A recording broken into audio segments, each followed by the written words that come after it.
Muy buen día. Les voy a hablar sobre un lazo económico y social que en nuestro continente hemos logrado forjar después de varios años y el cual ha sido pieza muy clave para nuestro desarrollo en la economía americana. Y al hablar de las integraciones económicas, nos estamos refiriendo a aquellos acuerdos escritos y verbales en los cuales las economías de varios países logran unirse para llegar a un objetivo común. Este es obtener resultados positivos en todo el proceso, muy llevados de la mano, claramente, de los principios de la globalización. En este modelo de comercialización, los países involucrados en estos procesos buscan tener un beneficio económico y comercial de productos y servicios para lograr sacar adelante las economías de dichos países y romper con fronteras invisibles de comercio y dar paso a nuevos lazos económicos. En América, el proceso de integración más sonado en los últimos tiempos, conocido por grandes personas dedicados al tema de la economía, es la Alianza del Pacífico. Esta integración tiene consigo unos organismos regionales. Estos se encuentran conformados por países que están en Latinoamérica, Suramérica, Caribe, parte andina, con un objetivo de crear o mejorar las conexiones económicas, sociales, culturales y políticas con otros países. Entre los países más nombrados en estos grupos está Colombia, ya que es un país muy activo en estas integraciones. La Alianza del Pacífico se da a conocer al mundo el 28 de abril del año 2011 por medio de la Declaración de Lima, la cual conforman 4 países que tienen un papel fundamental en este proceso. Esos países son Perú, México, Colombia y Chile. Cerca de 64 países más se suman a este acuerdo, pero de un rol diferente, el cual es observadores. Este proyecto se da gracias a un expresidente de Perú, teniendo como objetivo final profundizar la integración entre las diferentes economías y de formar de manera conjunta llegar a acuerdos para crear mejores vínculos con países pertenecientes al continente asiático, beneficiando a la cuenca del Pacífico en 3 pilares muy importantes. ¿Cuáles son estos 3 pilares? Son crecimiento, desarrollo y competitividad económica con el continente asiático. Bien sabemos que son productores de un porcentaje muy grande de lo que actualmente conocemos en la humanidad.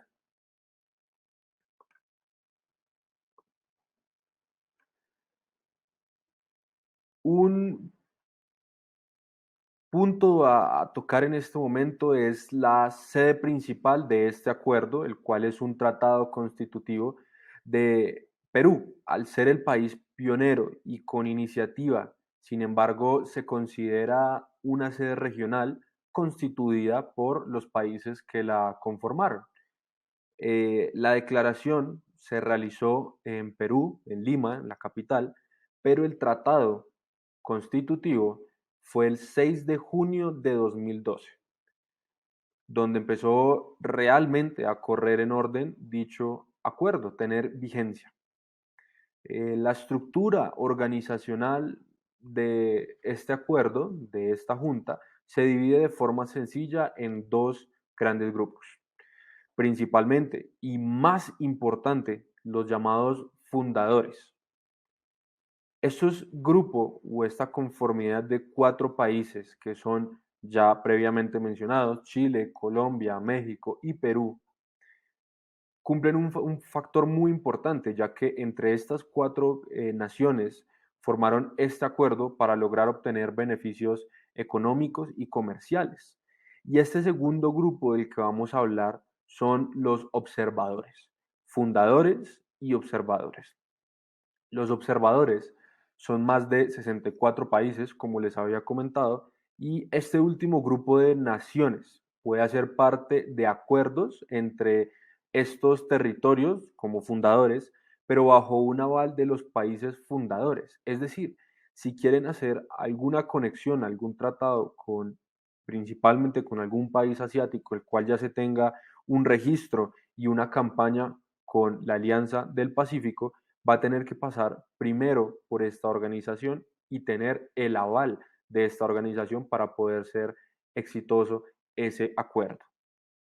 Cualquiera de esos países, de los 64 países más, puede llegar a contactar a la Alianza del Pacífico para buscar que se le apruebe este tratado de la mano de estos 4 países. Un punto muy importante a destacar es la normatividad y los principios impresos en la alianza. Desde un inicio, porque estos principios fueron basados en traer inversión extranjera, pero también local, con el fin de generar empleo a estos países, Chile, México, Perú. Con el fin, como ya les comenté, de generar empleo en estas naciones y por ende más riqueza y prosperidad para estas naciones fundadoras, las que hacen parte de este grupo selecto de 4 naciones. Claramente, de la mano del crecimiento económico y un factor muy importante, el cual es las exportaciones, que busca superar inclusive al mismo Mercosur.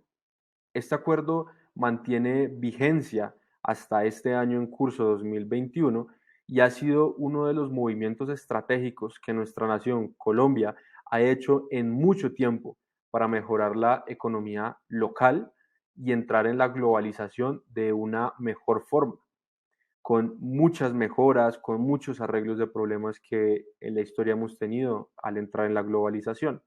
Gracias a este acuerdo hemos tenido contacto muy cercano con países asiáticos donde con gran esfuerzo logramos exportar productos colombianos para darnos a conocer de una mejor forma. Entre estos ejemplos están el cuero colombiano y alimentos como el aguacatejas o mano de obra, entre otros. Ahora vamos a hablar del continente Europa, en específico de la integración económica de la Unión Europea. La Unión Europea es una integración económica regional. Este tratado de libre comercio se firmó el 7 de febrero de 1992 y entró en vigor el 1 de noviembre de 1993 y ha estado vigente por 64 años hasta ahora. La Unión Europea está conformada por 27 países europeos, como lo son Alemania, Austria, Bélgica, Bulgaria, Chipre, Croacia, Dinamarca, Eslovenia, España, Estonia, Finlandia, Francia, Grecia, Hungría, Irlanda, Italia, Letonia, Lituania, Luxemburgo, Malta, Países Bajos, Polonia, Portugal, República Checa, República Eslovaca, Rumania y Suecia. Al inicio esta estaba conformada por 28 países, pero el 1 de febrero del 2020 se produjo la salida del Reino Unido de la Unión Europea. La Unión Europea es una de las economías del mundo con mayor orientación al exterior, pero además es el mercado mayor único mundial. El libre comercio entre sus países miembros es uno de los principios en los que se basa la Unión Europea, que también está comprometida con la apertura del comercio mundial. La Comisión Europea está establecida principalmente en Bruselas y Luxemburgo. Tienen oficinas repartidas por toda la Unión Europea. En Bruselas se llevan a cabo la mayoría de sus reuniones del Consejo, ya que sus edificios están ubicados ahí, como observamos en la imagen. Y también tienen lugar las comisiones del Parlamento Europeo. Aunque el Consejo de la Unión Europea se reúne con frecuencia en Luxemburgo. El euro se convirtió en la moneda oficial de 19 de los 27 países que forman parte de la Unión Europea. Los países que no hacen uso de esta moneda son Dinamarca, Bulgaria, Croacia, República Checa, Hungría, Polonia, Rumania y Suecia. El primer país, que es Dinamarca, cuenta con una cláusula de exclusión voluntaria en los acuerdos europeos para no aplicar ciertos puntos. Como dato curioso, Reino Unido también contaba con esta cláusula, mientras formaba parte de la Unión Europea, manteniendo así la libra esterlina como la moneda de su país.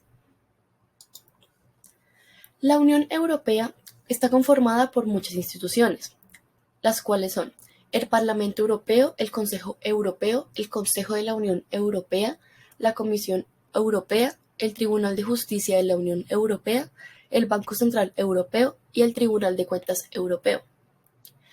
El Consejo Europeo decide sobre la orientación y las prioridades políticas generales de la Unión Europea y nombra a los jefes de las altas instituciones.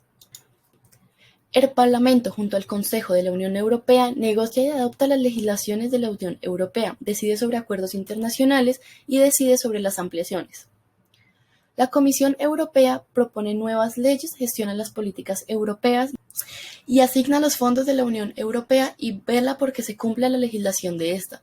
El Tribunal de Justicia, que ejerce las labores jurisdiccionales supremas en el sistema jurídico comunitario. El Tribunal de Cuentas Europeos, que supervisa y controla el buen funcionamiento y la adecuada administración de las finanzas y los fondos comunitarios. Y por último, el Banco Central Europeo. Esta dirige y aplica la política monetaria en la zona del euro, controla la inflación y evalúa la estabilidad de los precios. También tenemos que tener en cuenta que el Tribunal de Cuentas Europeo comprueba que los fondos de la Unión Europea se reciben y se utilizan correctamente, mejorando así la gestión financiera de la Unión Europea. También cuenta con otros organismos como el Comité Económico y Social, el Comité de Regiones, el Defensor del Pueblo Europeo y el Banco Europeo de Inversiones. El Comité Económico y Social es el órgano que representa a las organizaciones de empresarios y trabajadores y otros grupos de interés. El Comité Europeo de Regiones es el organismo consultivo que representa a los entes regionales y locales de Europa para así participar formalmente en la elaboración de la legislación.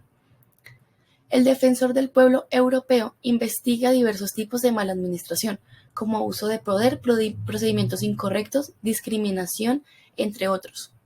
Y el Banco Europeo de Inversiones concede financiación para proyectos que contribuyan a lograr los objetivos de la Unión Europea tanto dentro como fuera de ella. La Unión Europea cuenta con unos principios muy básicos, que son la dignidad humana, la libertad, la democracia, la igualdad, el Estado de Derecho y los derechos humanos. La dignidad humana es inviolable, debe ser respetada y protegida y constituye la auténtica base de los derechos fundamentales. La democracia en la Unión Europea, por ejemplo, es en lo que se basa. El funcionamiento de la Unión Europea se basa en la democracia representativa. Ser ciudadano europeo significa también gozar de derechos políticos. Todos los ciudadanos adultos de la Unión Europea tienen derecho a votar, a presentarse como candidatos en las elecciones para el Parlamento Europeo. También los ciudadanos de la Unión Europea tienen derecho al sufragio activo y pasivo en su país de residencia o en su país de origen. La Unión Europea se basa en el Estado de Derecho. Todas sus actividades se rigen por los tratados acordados voluntaria y democráticamente por los países miembros. El derecho y la justicia son defendidos por un poder judicial independiente. Los países miembros han conferido al Tribunal Europeo de Justicia la competencia de pronunciarse de manera definitiva y sus sentencias han de ser respetadas por todo. Y, principalmente, se basa mucho en los derechos humanos. La Carta de los Derechos Humanos Fundamentales de la Unión Europea protege los derechos humanos, entre ellos el derecho a no sufrir discriminación por razón de sexo, origen racial o étnico, religión o convicciones, discapacidad, edad u orientación sexual, el derecho a la protección de los datos personales y el derecho al acceso de justicia. La Unión Europea ha tenido tanto logros como desaciertos. Unos de estos logros son la paz entre naciones que antes se enfrentaron y la consolidación de las democracias liberales en este continente de los derechos humanos resplandece. La constitución del mercado único europeo, donde circulan libremente los bienes, servicios, personas, servicios y capitales de todos los países miembros. También uno de los mayores logros fue la unión monetaria con el euro de 19 de los 28 países que formaban parte de la Unión Europea con una moneda única, y el Banco Central Europeo, que dirige la política monetaria de esta zona. También uno de los mayores logros fue el Acuerdo de Schengen, que es un acuerdo entre varios países de Europa donde los ciudadanos pueden circular libremente sin necesidad de mostrar documentación en las fronteras internas. Pero también ha tenido desaciertos como el desacierto que tuvo con la pandemia del 2020 cerrando fronteras. Así que podemos decir que la Unión Europea es una integración económica que ha logrado unir a un continente tan grande como lo es Europa. Buenas noches, mi nombre es Valentina Ospina y quiero presentarles a la ASEAN, Asociación de Naciones Unidas del Sudeste Asiático. Fue fundada en 1967, el 8 de agosto, en Bangkok, Tailandia. Sus oficinas centrales son Yakarta, Indonesia y Vietnam. Entre sus fundadores, Narciso Ramos, Abdul Razak, Adam Malik y Tahanat Koman.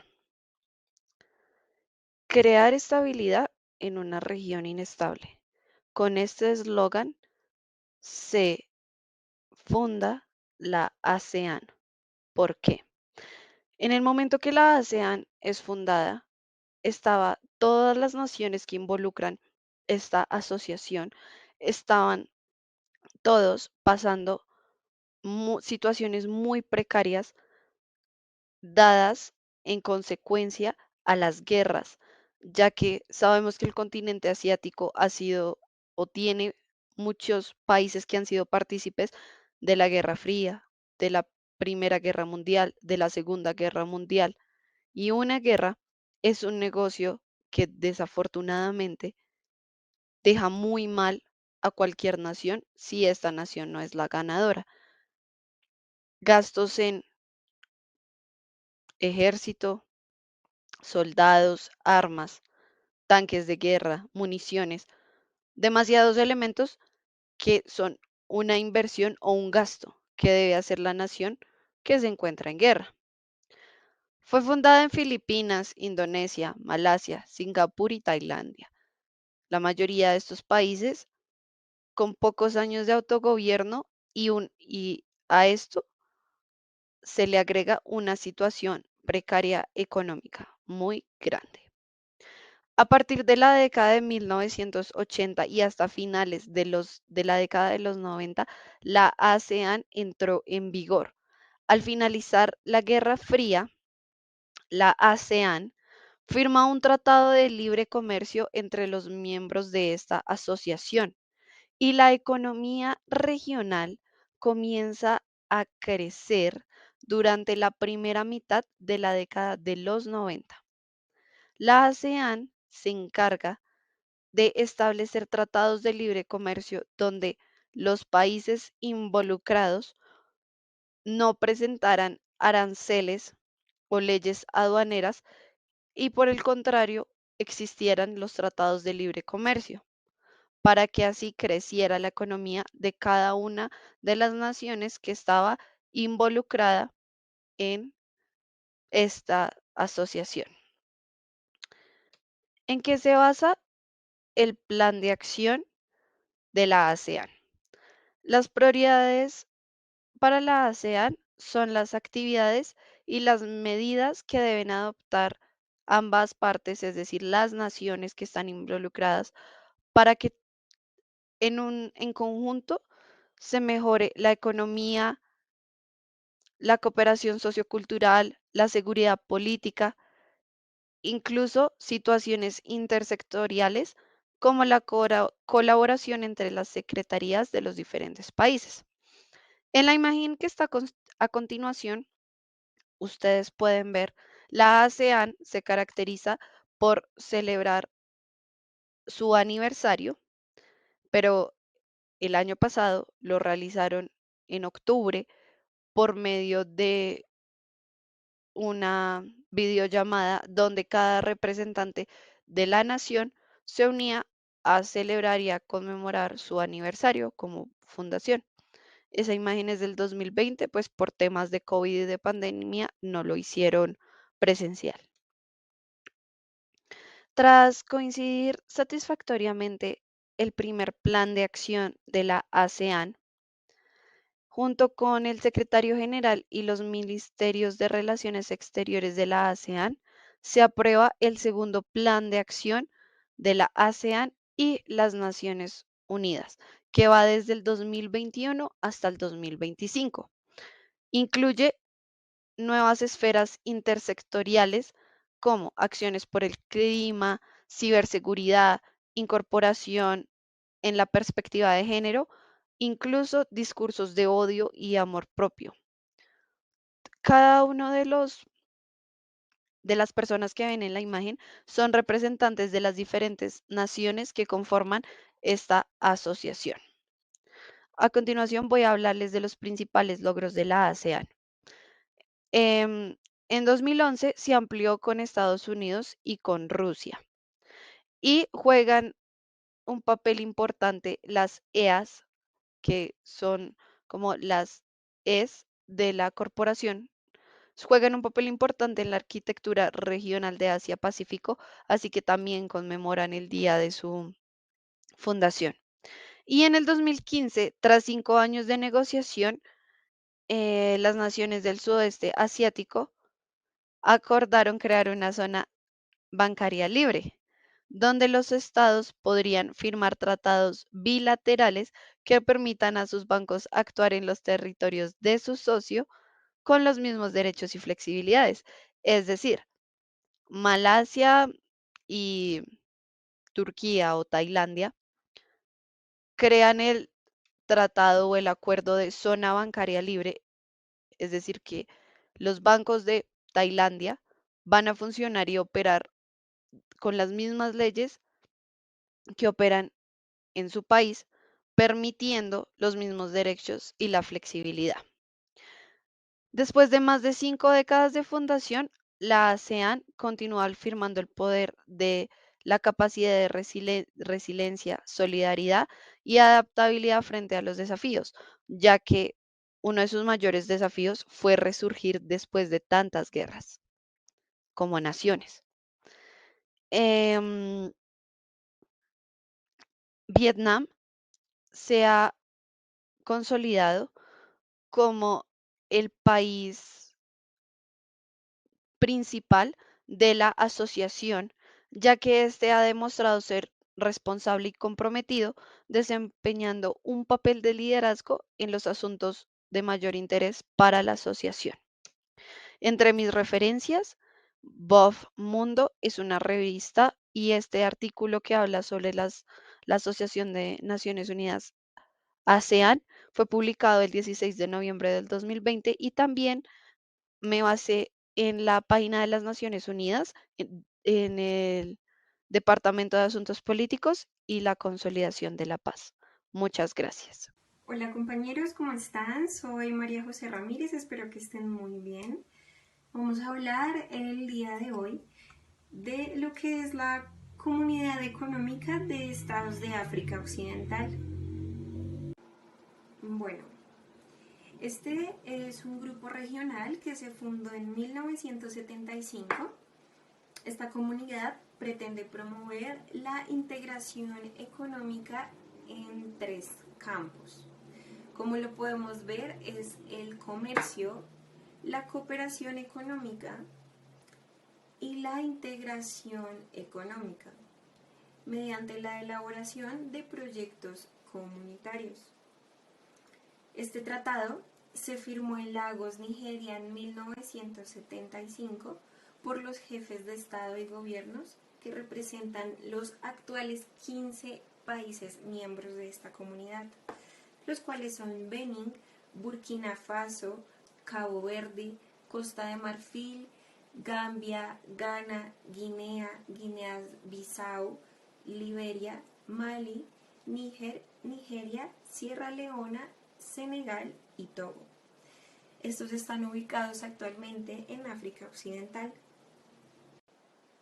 Sigamos con lo que es la estructura organizacional de la CEDEAO. Esta está compuesta por 3 ramas de gobierno: ejecutivo, legislativo y judicial. Creo que ya los conocemos, ¿verdad? Donde está encabezado por el jefe de Estado, que actualmente es Nana Addo Dankwa Akufo-Addo. La autoridad de jefes de los otros estados, la comisión, el parlamento de la comunidad, el Tribunal de Justicia de la Comunidad, el Consejo de Ministros, los comités técnicos especializados y el Banco de Inversión y Desarrollo de la CEDEAO. Hablemos un poco de lo que es la normatividad de esta comunidad.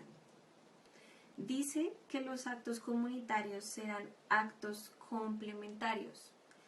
Reglamentos, directivas, decisiones, recomendaciones y dictámenes. Esto quiere decir que la autoridad aprueba actos complementarios para poder completar este tratado. Los actos complementarios se vinculan directamente con los Estados miembros, es decir, los 15 países, y las instituciones de esta comunidad. También dice que la Comisión adopta las reglas para la implementación de leyes promulgadas por el Consejo. Estas reglas tienen la misma fuerza legal que las leyes promulgadas por el Consejo, lo que dice que la Comisión hace recomendaciones y asesoría. Las recomendaciones y los consejos no se pueden hacer cumplir. Y continuamos ahora con lo que son los principios de esta comunidad. Es la igualdad e interdependencia de los Estados miembros, solidaridad y autosuficiencia colectiva, cooperación interestatal, armonización, políticas e integración de programas, rendición de cuentas, justicia económica y social y participación popular en el desarrollo. Distribución equitativa y justa de los costos y beneficios de la cooperación y la integración económica. Hablemos de los logros que ha tenido la CEDEAO. Ha implementado con éxito criterios macroeconómicos. Ha adoptado una unión aduanera y arancelaria externo común. Ha combinado regulaciones de tributación indirecta.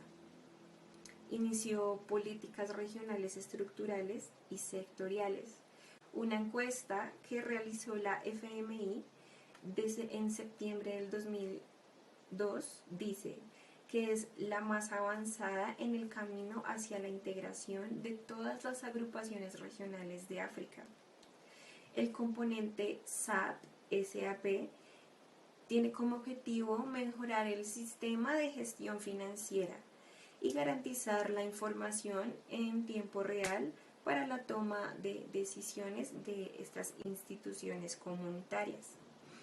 La CEDEAO se está preparando para los próximos años, ya que va a intensificar los esfuerzos a mantener la paz y la estabilidad política, a fin de crear condiciones para crear el desarrollo económico de la región. Muchas gracias por escucharme. Esto fue todo por el día de hoy. Espero que estén todos muy bien. Hasta luego.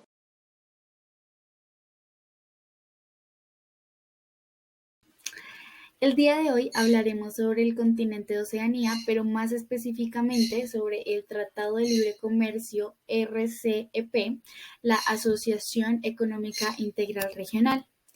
Este tratado puede ser considerado como uno de los más grandes y más importantes a nivel mundial debido a que representa casi el 30% de la población, comercio y economía global.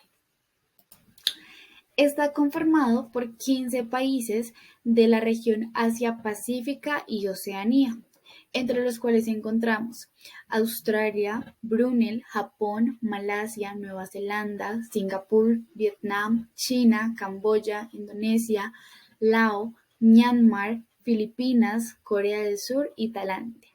Como ya lo habrán notado, este tratado incluye dos de las potencias mundiales como lo son China y Japón. Las negociaciones para este tratado iniciaron en el año 2012, pero es hasta el año 2020, el día 15 de noviembre, donde se logra firmar y concretar el acuerdo en el país de Camboya. Se espera que este tratado tenga una vigencia de mínimo 20 años y Entrará en vigor durante los años 2021 y 2022, debido a que debemos esperar que el tratado sea ratificado por todos los países y estados miembros. Como objetivos encontramos uno de los más importantes, que es mejorar los vínculos económicos que existen entre los países miembros. También encontramos que este tratado busca la recuperación económica de aquellos países que se vieron grandemente afectados por la pandemia mundial en el año 2020, como lo fue la pandemia del COVID-19. También encontramos que el tratado busca la reducción de aranceles y restricciones en la mayoría de productos que puedan ser importados entre los países miembros. Entre los productos encontramos los pesqueros y agrícolas, que son de los productos más importantes producidos entre estos países. También encontramos que este tratado cuenta con una organización multilateral, lo que quiere decir que todas las partes tienen un nivel de responsabilidades iguales a las demás partes, lo que quiere decir que ningún país es más importante que otro o tiene más responsabilidades que otro. Aunque este tratado aún no haya entrado en vigor, podemos encontrar un grande logro, como lo sería ese primer paso para crear una relación comercial más justa y equilibrada entre las potencias regionales y los países del sudeste asiático. Como ya sabemos, estos países están en una posición de menos ventaja comparado con las potencias como lo sería China y Japón. Por último, como un desacierto, podemos encontrar que en el año 2019 India decide retirarse del tratado debido al miedo que le produjo que los productos de China, al ser más económicos, fueran más competitivos en el mercado hindú. When we talk about economic integration, we are directly addressing a topic of teamwork and construction. In this case, as we can see in the reading, we are covering economic integration in Latin America and the Caribbean, and we find ourselves facing a problem that for years, not only in Colombia but Latin America, has suffered, and it is the great ego of our leaders and their negligence in the economy and finances of our country, since by ideology, religions, and thoughts of the right or left, they have refused to take a step forward towards globalization by not wanting to generate commercial ties with other countries. And this has generated that America as a continent is far behind other continents such as Asia and Europe, where the treaties, agreements, and border breaking were already given many years ago, thanks to the fact that their leaders watch over the future of their nations and have very clear objectives.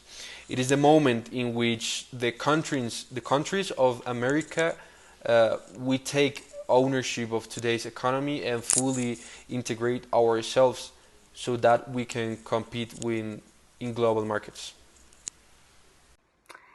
Latin America and Caribbean are characterized by the efforts throughout the history to end with the economic and social inequality, but we can also talk about the efforts that these countries have made to seek strategies to change the ways of doing business with another countries by eliminating custom barriers. The CEPAL proposal at the beginning was very attractive for all the regions to be able to join to the global trade, but over the years the objective was not achieved. This is why it is important that as a state or as a country we must work together. And if we understand that if the political, economy and society work together, we will be able to take advantage of all the resources we have, and this is going to help us to achieve economic power worldwide, or this is going to help us to be important around the world. The regional integration of Latin America in the Caribbean could be a fundamental piece for the strength of the states, but despite the efforts we made in the past, it continues to be a challenge that has not yet been achieved for many reasons, such as inequality in Latin American countries, the mismanagement of the economy, the different political and religious ideologies of the countries. So, in conclusion, we are very far to take that step that Europe and Asia made many years ago, with the signing of treaties and agreements.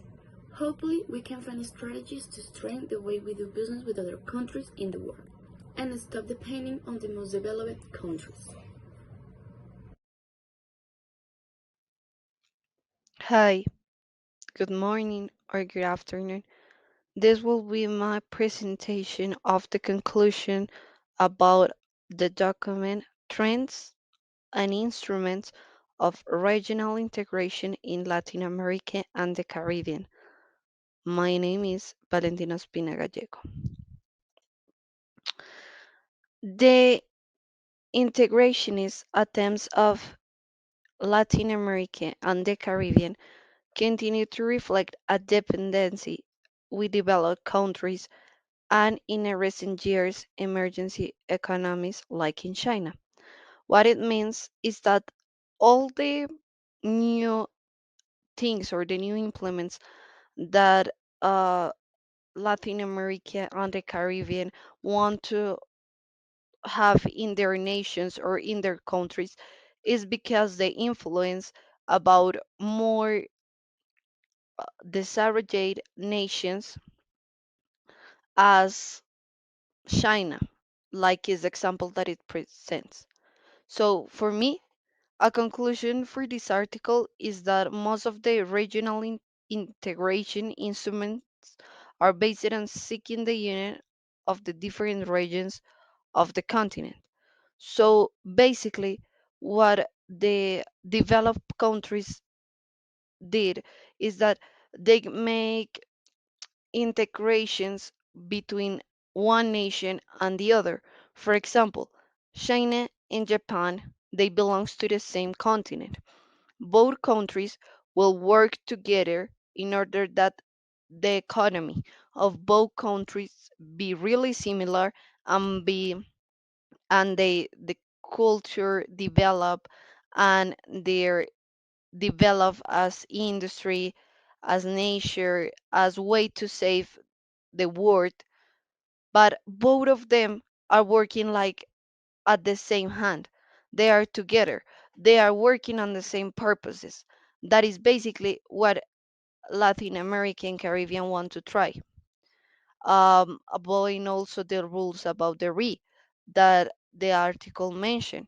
So the American Latin in the Caribbean are working harder to make that unification towards the same end, the progress of culture, socio-economic, and it should begin as it happens as in the ASEAN, that is the association of all the continent of Asia. So basically, the treatments and the rules that they want to implement are good because that Latin America and the Caribbean want to implement, those are good rules because they are based or they are inspired on the places or on the nations that are really, really developed. So that is my conclusion. I place like my reference over there, and thank you so much. Goodbye. Well, guys, in conclusion, we can say that due to this set of various actions, the quality of life of citizens and the country's economy can be seen reflected since Latin America and the Caribbean by generating an incentive for cost reduction will in turn generate economical attractiveness for international markets.